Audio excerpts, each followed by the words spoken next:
5 नंद के एक कमरे में भाभी की सुहागरात।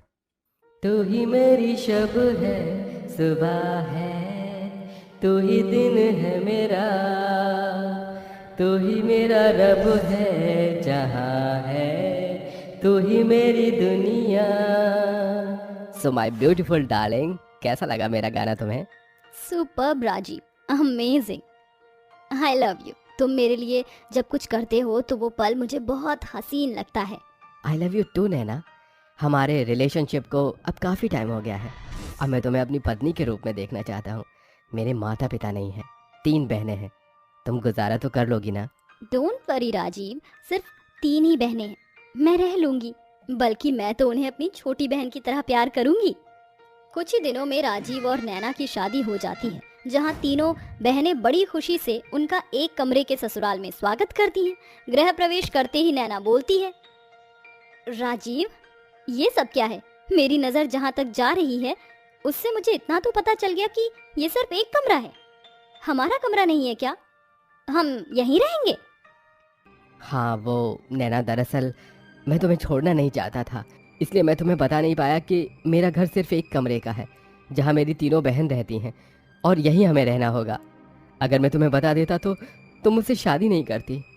तुमने मेरे साथ बहुत गलत किया है। मैं अपना घर बार छोड़कर तुम्हारे प्यार की खातिर यहाँ रहने आई, लेकिन ये तो उससे भी छोटी जगह निकली।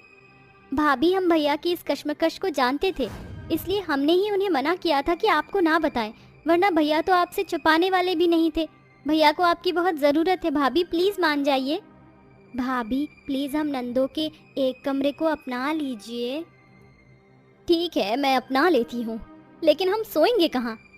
भाभी वो देखिए, फूलों से सजा आपका बिस्तर मैंने पर्दा लगा दिया है, आप और भैया वहाँ सो जाना। एक तरफ हम तीनों बहनें सो जाएंगी। ओह गॉड, अब इन तीनों नंदों के साथ पता नहीं इस कमरे में कैसे दिन कटेगा। नैना तुम थक गई होगी, चलो आराम कर लेते हैं। ये कहकर दोनों अपने बिस्तर पर चले जाते हैं और तीनों नंदे पर्दा लगाकर अपने बिस्तर पर लेट जाती हैं। तभी राजीव कहता है, क्या बात है नैना, तुम सो क्यों नहीं रही? तुम पागल हो गए हो क्या? मैं सो कैसे सकती हूँ, भूल गए क्या? आज हम दोनों की सुहाग रात है और वो कैसे पूरी होगी? तुम्हारी बहनों के कमरे में होकर। कोई और कमरा भी नहीं है यहाँ। तुमने तो मेरे सारे अरमान मिट्टी में मिला दिए। मैं जानता हूँ नई नई शादी में ये पल बहुत ज़रूरी होता है। हम फिर कभी इस रात को पूरा कर लेंगे। अभी तीनों बहनें सोई नहीं हैं। तभी उनकी आवाज़ सुनकर पल्लवी खुशबूदार बत्तियां जला देती है और लेटे हुए कहती है, भैया आप फिक्र ना करें, आपकी और भाभी की सुहागरात के लिए हमने खुशबू वाली अगरबत्ती भी जला दी है, जिससे आपको बहुत अच्छा महसूस होगा। हम तो सो रहे हैं अभी। आप कंटिन्यू कर सकते हैं। पल्लवी पागल हो क्या? तुम कैसी बातें करती हो? चुपचाप सो जाओ, उनकी बात मत सुनो। अरे तुम दोनों को दखलंदाजी देनी जरूरी है क्या? शांत होकर सो जाओ। तुमने देखा अपनी बहनों को? ऐसे ख्याल रखूं मैं इनका? ये तुम्हारी और मेरे बीच में कैसे टांग अड़ा रही हैं, हमारी बातें सुन रही हैं। Rajiv, this is not fair, do something. Naina थोड़े वक्त के लिए रुक जाओ, मैं तुम्हारी परेशानी समझ सकता हूँ। खाक परेशानी समझ रहे हो? माहौल तो ऐसे बना दिया जैसे सच में सुहागरात हो जाएगी। हटा दो ये सब, इससे मेरा सिर्फ खून जल रहा है। मैं तो चली सोने। एक तो जमीन पर सोना पड़ रहा है, ऊपर से मच्छर का भिन भिन भिन भिन भिन भिन। राजीव उसे मनाने के लिए हाथ पकड़ता है, लेकिन नैना मुंह फेर कर सो जाती है। उसकी सुहागरात की इच्छा अधूरी रह जाती है। अगली सुबह तीनों नंद उठकर घर के काम करने लगती हैं तो झाड़ू हाथ में लिए चांदनी नैना को जगाते हुए कहती है, भाभी उठ जाइए, झाड़ू लगानी है, बिस्तर हटाना पड़ेगा और आपको पहली रसोई की रस्म भी तो करनी है। अरे यार सोने दो ना, वैसे भी तो रात को ठीक से सो नहीं पाई, अब सुबह भी चैन नहीं है। नैना उठ जाओ, मुझे ऑफिस भी जाना है और हमें मंदिर जाकर पूजा भी करनी है। ठीक है।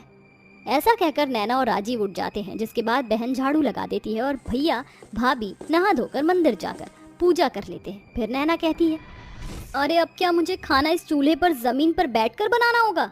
हाँ चूल्हा तो यही है, मेरी बहन भी इसी पर खाना बनाती है।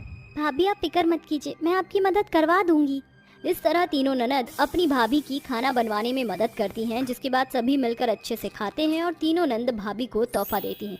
कुछ दिन गुजर जाते हैं। बहुत दिन हो गए, अब तो मुझे इन तीनों नंद को भगाना ही पड़ेगा। कोशिश करती हूँ लेकिन सुहागरात मनाने में नाकाम रह जाती हूँ। भाभी आपने बुलाया था क्या? हाँ, मैं तुम तीनों से कह रही थी मेरी मम्मी तुमसे मिलना चाहती हैं, तो तुम तीनों को घर बुला रही थी, तो तुम 2 दिन उनके पास रुक कर आ जाना। ठीक है भाभी, हम चले जाएंगे। कब जाना है? आज ही चले जाओ। तुम्हारा सामान बांध दिया है, किसी चीज की कमी नहीं होगी मेरे घर पर। ये सुनकर तीनों नंद नैना के घर के लिए निकल जाती हैं। तभी बीच रास्ते में 17 साल की उसकी बुआ की बेटी किंजल और खुशी मिल जाती है, जो कहती है, अरे दीदी आप कहाँ जा रही हो? मम्मी ने हम दोनों को आपके पास और नई भाभी से मिलने के लिए भेजा है, चलिए ना चलते हैं। ये सुनकर तीनों नंद मना करती हैं, लेकिन वो दोनों नहीं मानती हैं। फिर पांचों नंद घर के लिए निकल जाती हैं। रात के समय नैना रोमांटिक अंदाज में राजीव के करीब जाती है। बड़ी मुश्किल से मैंने तुम्हारी तीनों बहनों को अपने घर भेजा है। आज की रात हमारी है, हमारी सुहाग रात की। बड़ी तेज हो डार्लिंग तुम। मैं लाइट ऑफ कर देता हूँ। जैसे ही लाइट ऑफ करता है तो दरवाजे पर खटखट होती है। दोनों मियाँ बीवी परेशान हो जाते हैं। फिर राजीव जैसे ही दरवाजा खोलता है तो अपनी पांचों बहनों को एक साथ देखकर कहता है, अरे तुम तीनों इस समय, और किंजल, खुशी, तुम भी? तुम्हारा कैसे आना हुआ? ये मेरी बुआ की लड़की है, तुम्हारी नंदे। बस भैया नई भाभी से मिलने के लिए आ गए। लो, हो गया सत्यानाश। पहले 3 नंदे तो संभाल नहीं रही थी, अब इन पांचों को कैसे संभाल लूंगी? लगता है मेरी शादीशुदा जिंदगी में सुहागरात जैसा कुछ नहीं है। अरे भाभी, किस ख्यालों में डूबी हुई हो? थोड़ा पानी वानी पिलाओ, अपने हाथ का कुछ बना कर खिलाओ। इस समय? ठीक है, बनाती हूँ। रात के 11 बजे नैना को अपनी उन दोनों नंद के लिए स्पेशल खाना बनाना पड़ता है, जिसमें वह अंदर ही अंदर कुड़ रही थी। अगले दिन वो उन पांचों का चूल्हे पर खाना पकाती है। खाना बनाकर थोड़ा बैठती है तो दोनों छोटी नंद बच्चों की तरह जिद करके उससे बातें करने और लूडो खेलने के लिए कहती है, जो कि उसे करना पड़ता है। रात को राजीव के आने के बाद नैना उससे बातें करने की कोशिश करती तो दोनों छोटी नंद बीच में आकर सो जाती है। भैया उधर जगह नहीं है, ना हवा आ रही है, इसलिए हम हमारी भाभी के साथ सो रहे हैं। आप थोड़ा और साइड हो जाओ। हाँ ठीक है ठीक है, अपनी बहनों के साथ एक कमरे में रहना अब मेरा भी दुश्वार हो रहा है। और नहीं बर्दाश्त हो रहा है, हद हो गई है। मेरे पति के पास आकर सो गई दोनों की दोनों। इतना कहकर नैना बड़ी मुश्किल से सो जाती है। फिर आधी रात में खुशी उसके ऊपर पैर रख लेती है, जिससे नैना को बिल्कुल ठीक नहीं लगता। पांचों नंदों से वो लगभग परेशान हो चुकी थी, इसलिए एक दिन वो अपना सामान बांध कर राजीव को कहती है, राजीव बस बहुत हो गया, अब मैं तुम्हारे 5-5 बहनों के साथ नहीं रह सकती हूँ। एक कमरे में 7 जन कैसे रह सकते हैं? क्या तुम्हें तकलीफ नहीं होती? हमें बैठकर बात करनी चाहिए नैना। प्लीज प्लीज नैना, मुझे ऐसे छोड़कर मत जाओ, मैं तुम्हारी परेशानी समझता हूँ। अरे भाभी जा रही है घर छोड़कर, वो भी हमारी वजह से। दोनों लड़ रहे हैं, हमें माफी मांगनी चाहिए। हाँ चलो। भाभी भाभी, हमने आपको बहुत तकलीफ दी है, हमारी वजह से आप घर छोड़कर मत जाइए। हम पांचों को भाभी माफ कर दीजिए, हमारी वजह से आपको परेशानी हुई। देखो ये सब मेरी गलती है, तुम पांचों माफी मत मांगो। नैना मुझे एक मौका दो, मैं इस घर को बनवा लूंगा। प्लीज मान जाओ, एक मौका नैना, एक मौका। ठीक है, मान गई मैं। इस तरह सभी को अपनी गलती का एहसास होता है। फिर राजीव नए कमरे बनवा लेता है, जहां उसकी 5 बहनें अलग कमरे में आराम से रहती हैं। उसके बाद नैना और राजीव अपनी सुहाग रात के सफर को खुशी खुशी अंजाम देते हैं। मीनाक्षी देवी ने अपने बेटे समीर की शादी नताशा नाम की एक अमीर लड़की से कराई थी, जो कि मॉडर्न ख्यालातों की थी। शादी के पहले सुबह उठकर नताशा मेकअप करके जब तैयार हो रही थी तो मीनाक्षी उसे बुलाने आती है। अरे बहू, बहुत देर हो गई, तू आई नहीं अभी तक, कब आएगी? बस 2 मिनट में माँ जी, मैं मेकअप कर रही हूँ। ये बोलकर नताशा अपने आईलाइनर लगाकर जब लिपस्टिक लगाती है तो मीनाक्षी बिना पलके झपकाए अपनी बहू को देख रही थी। फिर नताशा बोलती है, माँ जी मैं तैयार हो गई, बताइए आप कुछ कह रही थी ना? हाँ, यही कि पहली रसोई का खाना बना दे। वैसे बहू, ये मेकअप करके तो तू बहुत सुंदर लग रही है। शुक्रिया माँ जी। तभी नताशा रसोई में जाकर पहली रसोई का खाना बनाती है, जिसे खाकर ससुर केशव कहता है, अरे वाह बहू, खाना तो तुमने बहुत ही अच्छा बनाया है और तुम सुंदर भी लग रही हो। शुक्रिया पापा जी।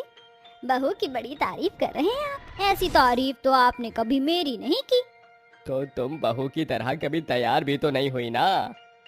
हाँ माँ, पापा की बात से मैं अग्री करता हूँ। अच्छा, अब मैं ऑफिस चलता हूँ।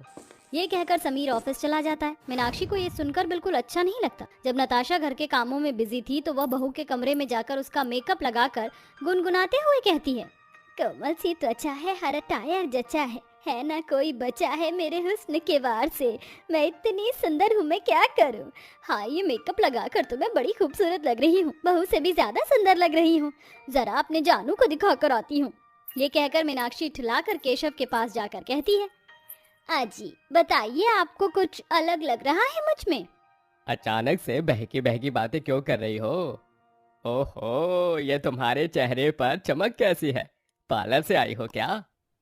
अजी नहीं, वो तो मैंने बहू का मेकअप लगा लिया है। देखिए कितनी सुंदर लग रही हूँ मैं। सोच रही हूँ मैं भी ऐसे मेकअप करने लग जाऊँ बहू की तरह। अरे शर्म करो, 50 की उम्र में 25 की लगने की जो कोशिश कर रही हो भारी पड़ जाएगी। क्या जरूरत है नई बहू का मेकअप लगाने की? और जहाँ तक मैं जानता हूँ तुमने बहू से पूछा भी नहीं होगा।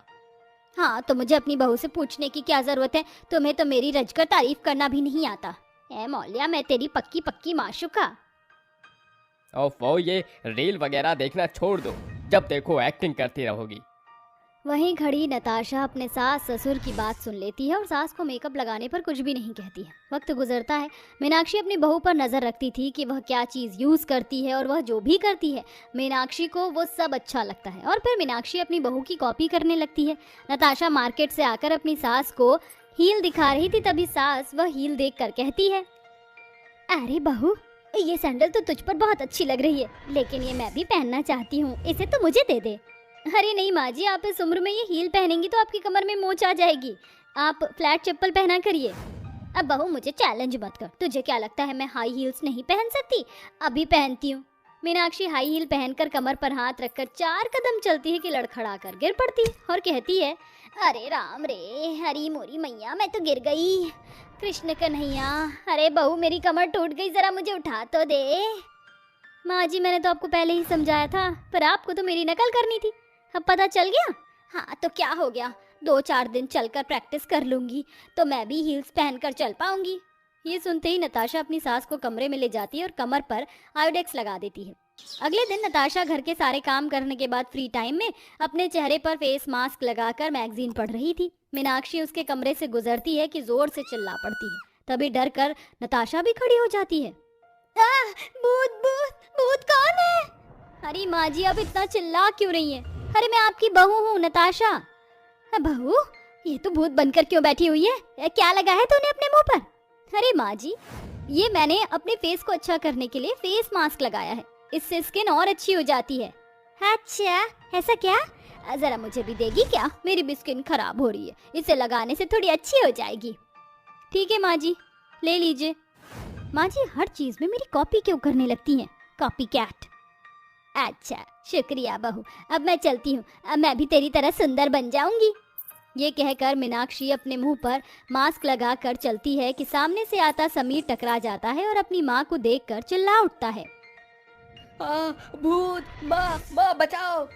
अरे तेरी माँ ही हूँ मैं, माँ माँ क्या चिल्ला रहा है? ये तो मैंने मुंह पर फेस मास्क लगाया है बहू से लेकर। अरे माँ, घर में एक चुड़ैल कम थी क्या जो आप भी उसकी तरह नकल करने लग गई हो? मेरी तो जान ही निकल गई थी। तू और तेरे पापा मुझे कभी खुश नहीं देख सकते। मैं कोई नकल नहीं करती, जब देखो मुझे बहू की कॉपी कैट बोलते रहते हो। ये नजारा नताशा दूर खड़ी देख लेती है और वो कहती है, मैं माँ जी की इस हरकत से बहुत परेशान हो गई हूँ, पता नहीं क्यों हर चीज में नकल करती है। इतना कहकर नताशा अपना काम करने लगती है। एक दिन नताशा शॉर्ट ड्रेस पहनकर समीर के साथ घूमने जाती है तो उसकी देखा देखी मीनाक्षी भी शॉर्ट ड्रेस पहनकर अपने पति को जबरदस्ती रेस्टोरेंट पर लेकर पहुंचती है, जिससे आसपास के लोगों को देखकर केशव को शर्म आ रही थी। मीनाक्षी, हद करती हो तुम। ये क्या कपड़े पहन लिए हैं तुमने और मुझे जबरदस्ती बाहर ले आई हो? मैं देख रहा हूँ तुम कब से बहू की कॉपी कर रही हो। वो समीर के साथ बाहर गई है तो तुम मुझे भी ले आई। हाँ तो क्या हो गया, इतनी सी बात के लिए तुम इतना रिएक्ट क्यों कर रहे हो? अब बहू को आजादी है तो मुझे भी आजादी है। ये सब करने की उनकी उम्र है, कम से कम तुम तो लिहाज करो अपनी उम्र का और मेरी उम्र का। तमाशा बना दिया है घर। चलो। पहले मैं डिनर करूंगी फिर ही घर जाऊंगी। मीनाक्षी भी अपनी जिद पर रहकर डिनर करने के बाद ही घर लौटती है। फिर शाम के समय बहू हॉट जिम सूट पहन लेती है। वह वार्म अप कर रही थी, ये देखकर सास पूछती है, बहू ये तू कहाँ जा रही है ऐसे कपड़े पहनकर? माँ जी मैं जिम जा रही हूँ, अपनी बॉडी को तो फिट रखना होता है ना। अच्छा मैं भी जाऊंगी तेरे साथ जिम करने। माँ जी मैं आपको फिर से मना कर रही हूँ, मत जाइए, आपकी उम्र में जिम करना ठीक नहीं है। ए चुप कर बहू, तू मुझे कुछ करने ही नहीं देती। मैं भी तेरे साथ चलूंगी, 2 मिनट रुक। ये बोलकर सास बहू की नकल करते हुए वही कपड़े पहनकर आती है और उसके साथ जिम जाकर नताशा की तरह बटरफ्लाई मशीन की एक्सरसाइज करती है। तो नताशा कहती है, माँ जी आप मान जाइए, मैं अभी भी आपको मना कर रही हूँ। अरे बहू, मैं अभी भी जवान हूँ, मैं अभी सब कर सकती हूँ। ये कहने के बाद नताशा डंबल उठाती है। उसे देखकर जैसे ही मीनाक्षी डंबल उठाती है तो भारी होने के कारण ज्यादा देर संभाल नहीं पाती और अपने पैर पर गिरा लेती है, जिसके बाद वो बहुत जोर से चिल्लाती है। उसके पैर से खून निकलने लगता है। अरे राम राम राम, अरे बहू मर गई मैं, हाय मेरा पैर टूट गया, मेरा नाखून भी गया। हे भगवान, माँ जी आपने क्या कर लिया? मैंने आपको इतना मना किया था, फिर भी आपने नहीं सुना। इतना कहते ही नताशा अपनी सास को हॉस्पिटल ले जाती है, जहाँ डॉक्टर उसके पैर में पट्टी बांध देता है। उसकी ये हालत देखकर बेटा समीर और केशव कहते हैं, इतना मना किया था बहू की देखा देखी मत करो, देख लिया उसकी नकल करने का नतीजा। माँ, हर काम को करने की अपनी उम्र होती है। आपकी हड्डियों में इतनी जान नहीं है जितना नताशा और मुझ में है अभी। अब आप दोनों जाने दीजिए माँ जी को, कुछ मत कहिए, वो वैसे ही दर्द में है। बहू मुझे माफ कर दे, मुझे नहीं पता था नकल करने का मुझे ये नतीजा मिलेगा, लेकिन आज के बाद मैं तेरी कोई भी नकल नहीं करूंगी। मुझे अपना सबक मिल चुका है पैर तोड़वा कर। चलिए फिर घर चलते हैं। इस तरह मीनाक्षी को अपनी बहू की नकल करने का सबक मिल जाता है। इसके बाद वो कभी भी अपनी बहू की नकल नहीं करती है और खुशी खुशी रहने लगती है।